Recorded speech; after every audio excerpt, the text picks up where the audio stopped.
오늘 본과를 시작하도록 하겠습니다. 본과는 본문 말씀 느헤미야 5장 10절 말씀입니다. 느헤미야 5장 10절 본문으로 되어 있는데 우리가 8절 먼저 읽고 10절 읽도록 하겠습니다. 느헤미야 5장 8절 말씀. 이르기를 우리는 이방인의 손에 팔린 우리 형제 유다 사람들을 우리의 힘을 다하여 속량하였거늘 너희는 너희 형제를 팔고자 하느냐 더구나 우리의 손에 팔리게 하겠느냐 하매 저희가 잠잠하여 말이 없기로. 10절 말씀입니다. 나와 내 형제와 종자들도 역시 돈과 곡식을 백성에게 취하여 주나니 우리가 그 이식 받기를 그치자. 아멘. 네. 오늘 제목은 34강 느헤미야의 개혁입니다. 느헤미야의 개혁. 여기 보시면 대적들의 방해를 뚫고 성벽 공사가 마무리되어 갈 때 계속된 흉년으로 인해 백성 사이에 잠재되어 있던 갈등이 폭발하였다라고 하였습니다. 우리가 이 느헤미야가 성벽 공사를 시작할 때가 주전 444년이기 때문에 이제 1차 귀환자들이 주전 537년에 올라왔습니다. 그러므로 벌써 93년이 지난 때잖아요. 그러므로 사람들이 모이는 곳에는 이제 그들이 처음에 같이 이렇게 같은 입장에서 왔지만 또 이렇게 살다 보니까 부유한 사람도 있고 또 가난한 사람도 있고 이제 그렇게 되겠죠.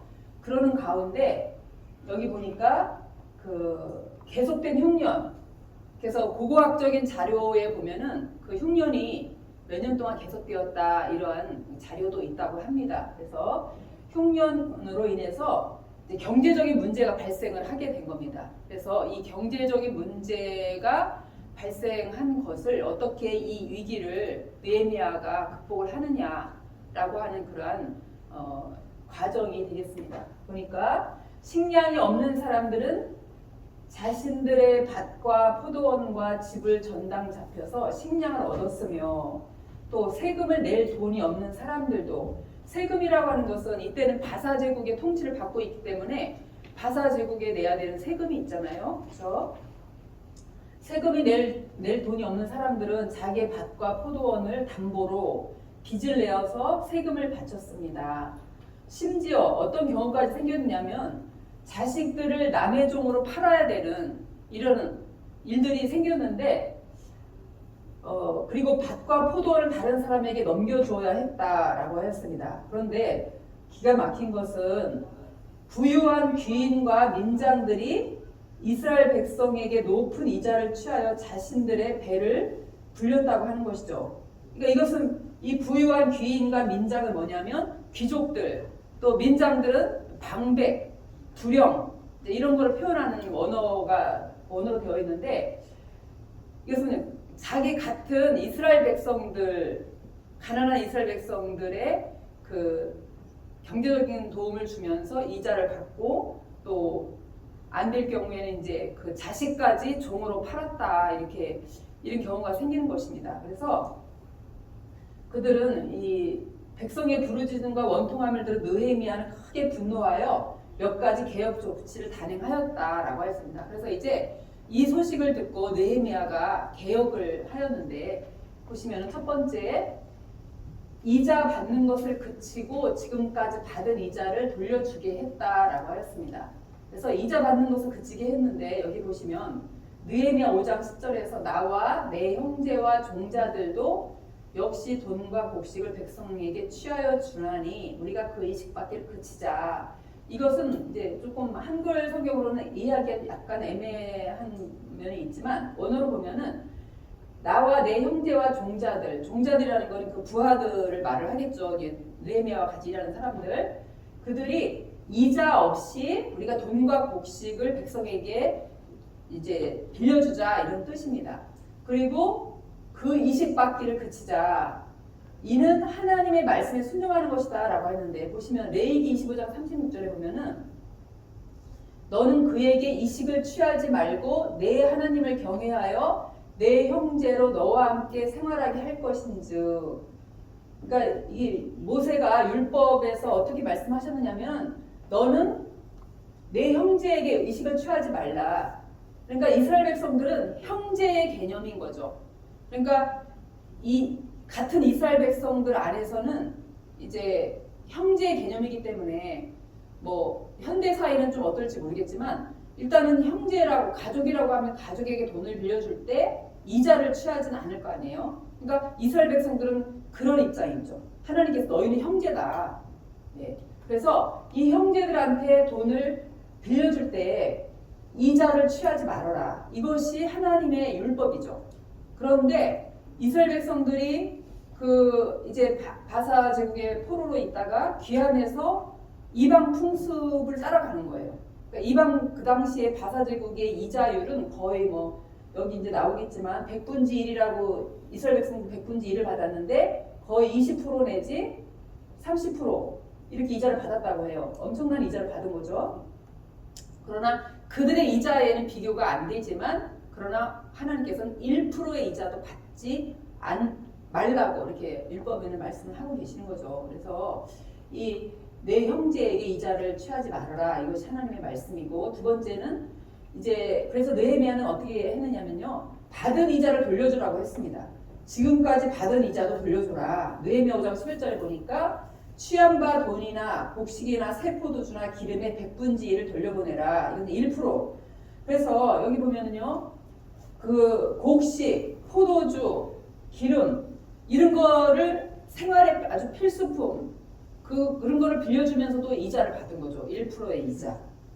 그러니까 세상의 법에 비교하면은 20% 내지 30%의 그 연이율 이런 거에 비하면은 엄청나게 이제 1%이긴 하지만 그러나 어쨌든 너희는 형제니까 이것도 받지 말아라 이런 것이 하나님의 말씀인 것이죠. 그래서 그들 받은 이자를 다 돌려줘라 이렇게 느헤미야가 말씀을 하고 있습니다.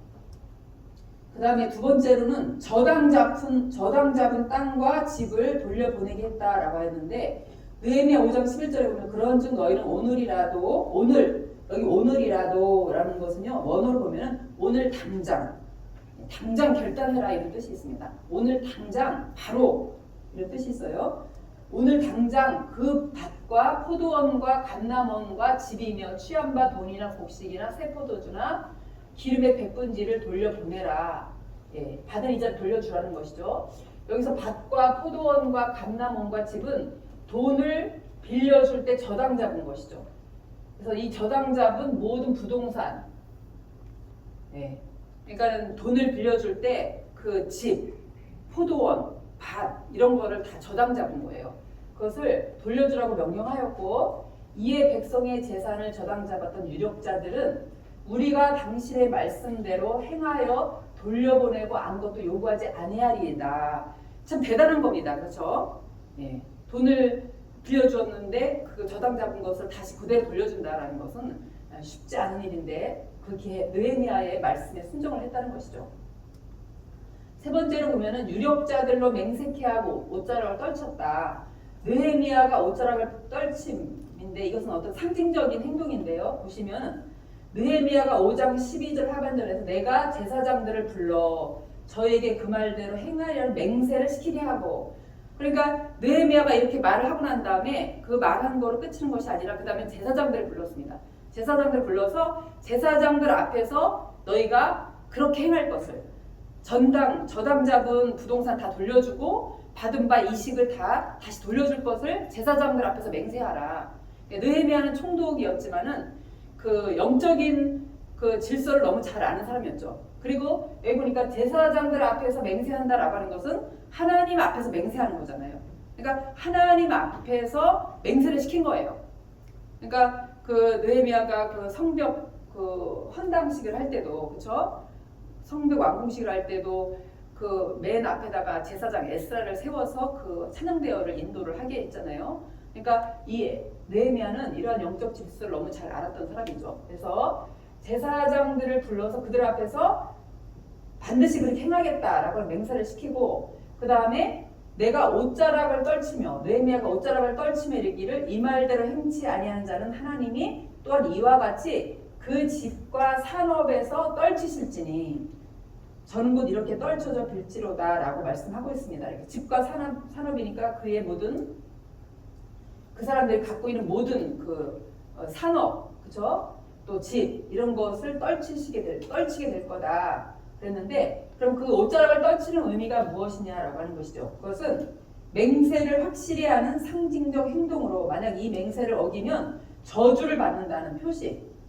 왜냐하면 사람들이 물건을 나를 때 옷자락에 담아서 나르기 때문에 옷자락을 떨치는 것은 하나님께 받은 복을 다 쏟아버린다는 저주 의미가 담겨 있습니다. 그러니까 이렇게 앞에 이렇게 앞치마 같이 이런 그 입은 겉옷에다가 뭘 담을 때 이렇게 해서 담는데 그것을 떨쳐버리면 그 담아있는 모든 것이 쏟아지는 거잖아요. 그렇죠? 그래서 너희 집과 산업이 이렇게 다 저주를 받아서 다 없어진다, 쏟아진다. 맹세를 지키지 않으면 이런 말씀이죠. 지금 느헤미야가. 그랬을 때 회중이 다 아멘하고 여호와를 찬송하며 그 말한 대로 순종하였다는 것입니다. 그대로 그들이 행했습니다. 이렇게. 그래서 느헤미야 5장 13절에서 회중이 다 아멘하고 여호와를 찬송하고 백성들이 말한 대로 행하였다. 여기 보시면 아무리 외부적인 대적들의 공격을 잘 막는다 해도 우리가 지난주에 그걸 배웠잖아요. 외부의 그 산발라, 도비야, 그 아라비아에 있는 그 사람 게세 뭐 이런 여러 그 이방의 많은 대적들이 공격을 하였지만 다 막아냈잖아요. 그렇죠?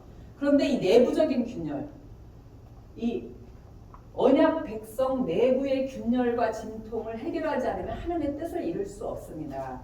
그러니까 이 내부 안에서 이제 그 경제적인 문제로 인해서 마음이 다 지금 나눠진 거 아니에요? 그러니까 이거를 그냥 놔두면 큰일 나겠다. 외부의 대적은 마음이 하나가 되어서 다 물리칠 수 있지만 내부의 이 마음의 균열이 일어나면은 이 언약 백성이 해체될 수 있는 그런 위기이거든요. 그러니까 이 느헤미야가 그것을 그 심각성을 알고 재빠르게 이 개혁을 단행을 하였던 것이죠.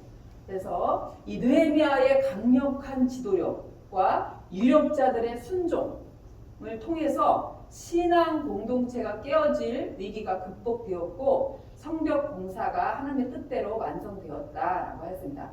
여기서 우리가 느헤미야의 강력한 지도력, 우리가 아까 느헤미야 5장 그 8절을 읽었는데 그 내용은 무엇이냐면은 그 바사 제국에 있을 때 그 느헤미야가 이제 올라올 때에 그 바사 제국에 있던 그 동포들이 그 이방인들에게 종으로 팔렸을 때 그들을 돈을 주고 속량해서 왔다 이런 내용이 바로 느헤미야 5장 8절의 말씀이거든요. 그리고 우리가 여기에 이제 본문에는 안 나오지만 여기 느헤미야 오늘 5장 그 14절로 15절에 보면은 느헤미야는 12년 동안 총독을 하면서 그 총독의 녹을 받지 않았다라고 말씀을 하고 있습니다. 총독의 녹을 받지 않고 백성들을 압제하지 않고 또 나와 내 종자들도 그렇게 했다 이렇게 말씀을 하고 있습니다. 그러므로 이 느헤미야의 강력한 지도력이라는 것은 이제 느헤미야 총독의 권위는 이것뿐 아니라 느헤미야 자신이 솔선수범해서 이렇게 그 백성들의 그 폭리를 취하지 않고 또 그렇게 애쓰면서도 총독의 녹을 받지 않고 물질을 탐하지 않고 이렇게 했던 느헤미야의 모범적인 이러한 그 생활이 그 유력자들과 백성들에게 감동을 주어가지고 이 유력자들이 그대로 순종을 했다는 것입니다. 그러니까 우리가 말로만 해서 우리가 순종하는 게 아니죠, 그렇죠? 우리가 먼저 솔선수범하는 거. 그러므로 이 신앙 공동체가 깨어질 위기. 사실은 우리 교회가 지금 어려운 시련이 있지만 정말 외부의 공격보다 사실 내부의 이게 더 힘든 것일 수 있거든요. 그렇지만 우리가 이런 때 우리가 어떻게 해야 되냐? 이렇게 느헤미야와 같이 내가 먼저 솔선수범해서 헌신하는 마음, 교회를 사랑하는 마음, 그리고 우리 각자 맡은 바 자리를 지키는 이러한 모범적인 이런 행동을 할 때 우리에게 맡겨주실 또 구역 식구들이 또 구역장님들의 말씀을 따라오고 또 교회가 이렇게 우리가 또한 주신 자리를 우리가 그 직무를 다할 때 안정적으로 나아갈 줄로 믿습니다. 그래서 이러한 신앙 공동체가 깨어질 위기에 느헤미야의 강력한 지도력, 우리 각자가 느헤미야가 돼야 되는 거죠. 누가 느헤미야가 되기를 바라지 않고 내 자신이 느헤미야가 되어야 되겠다. 남이 뭐라든 주위에 어떻든 내가 먼저 모범적인 기도 생활, 모범적인 예배 생활, 모범적인 섬김, 모범적인 충성, 교회 헌신, 내가 내 자리를 지켜야 되겠다. 이러한 마음가짐으로 갈 때 모든 사람이 각자 이런 마음이라고 한다면, 그렇죠? 우리 모든 교회가 이렇게 한 마음 되어서 간다면 이 어려운 위기도 다 극복할 줄로 믿습니다. 그래서 이러한 성벽 공사가 이런 가운데 느헤미야의 강력한 지도력, 또 유력자들의 순종을 통해서 완성이 되었다는 것이죠. 그래서 삶에 적용해 보시면 오늘 본문에 나온 유력자들처럼 내가 과거에 남들이 어려운 일을 당할 때 도운 일이 있는지 서로 이야기를 나눠보도록 합시다 했는데, 그래서 디모데 후서가 아니고 디모데 전서입니다. 디모데 전서 6장 18절로 19절에 보면은 오늘 인터넷이 안 돼서 이 폰트가 제가 이렇게 사용하는 폰트가 있는데 폰트가 안 맞았습니다. 양해해 주시고요. 디모데전서 6장 18절로 19절에 보면 이런 말씀이 있습니다. 선한 일을 행하고 선한 사업에 부하고 나눠주기를 좋아하며 동정하는 자가 되게 하라. 여기 보니까 선한 일을 행하고, 그렇죠? 또 선한 사업에 부요하고, 그 다음에 나눠주기를 좋아하며 동정하는 자. 이 동정하는 자는 나눠준다는 그런 뜻이 있습니다. 이것이 장래에 자기를 위하여 좋은 터를 쌓아 참된 생명을 취하는 것이다 라고 하였습니다. 장래에 우리의 미래, 그렇죠? 내세에 좋은 터를 쌓아. 이것은 좋은 터라는 건 뭡니까? 무너지지 않는 터예요. 무너지지 않는. 그러니까 우리가 이것은 하늘의 구원과 상급 이런 거를 말씀하는 것입니다. 우리의 상급을 좋은 터, 참된 생명을 취하는 것이다. 이건 영생을 의미를 합니다. 그래서 도움되는 구절 하나 더 하면 마태복음 6장 20절에 보면은 오직 너희를 위하여 보물을 하늘에 쌓아두라. 거기는 좀이나 동록이 해하지 못하며 도적이 구멍을 뚫지도 못하고 도적질도 못하느니라. 그래서 우리가 선한 일을 행하고 선한 사업에 부요한 이 모든 것은 바로 우리가 보물을 하늘에 쌓아두어서 좋은 터를 쌓는 것. 하나님께서 반드시 기억해 주시는 것이잖아요. 반드시 응답해 주신 상급. 이것을 쌓아서 우리에게 영생의 그런 축복을 또 하늘나라에서 하나님께서 영원히 우리에게 멸류관으로 상급으로 갚아주시는 이런 좋은 터를 쌓는다는 것을 기억하시고, 우리도 느헤미야처럼 또 여기에 유력자들처럼 선한 일에 부유하고 선한 사업에 힘쓰는, 그래서 모범이 되는 우리 구역장님들 모두가 다 되시기를 간절히 바랍니다. 기도하겠습니다. 사랑의 아버지, 진심으로 감사합니다. 오늘 이렇게 느헤미야가 내부의 경제적인 문제로 정말 균열과 갈등이 생겼을 때 느헤미야의 개혁 조치를 취한 것은 다시 한번 그들이 하나님의 말씀으로 돌아가는 것과 그리고 그들이 순종한 것이었습니다. 그러할 때에 느헤미야의 이러한 지도력이 빛을 발한 것은 느헤미야 자신이 이러한 모범적인 삶, 헌신적인 삶, 아버지 하나님의 삶을 살았기 때문에, 물질을 탐하지 않는 이런 삶을 살았기 때문에 하나님 아버지 이러한 유력자들의 순종과으로 말미암아서 언약 공동체가 정말 그런 위기를 극복한 줄로 믿사오니, 거룩하신 아버지, 우리 모두 구역장님들 자신이 정말 느헤미야가 되어서 하나님 아버지 나눠주기를 좋아하고 선한 사업에 부여하고 많은 사람들에게 물질로 아버지 하나님의 선한 일을 행함으로 말미암아 좋은 터를 쌓아서 장래에 우리를 위해서 하늘의 생명을, 하늘의 상급을 쌓는 우리 모든 구역장님들이 다 될 수 있도록 인도하여 주시옵소서. 이 시간도 아버지 앞에 감사한 마음으로 헌금 드릴 때 아버지께서 흠령하여 주시옵시고, 가정마다 물질적으로 아버지 부족함이 없는 천천만만 부의 복을 허락하여 주시옵소서. 모든 말씀을 권할 때 거룩하신 예수님의 이름으로 기도드렸습니다.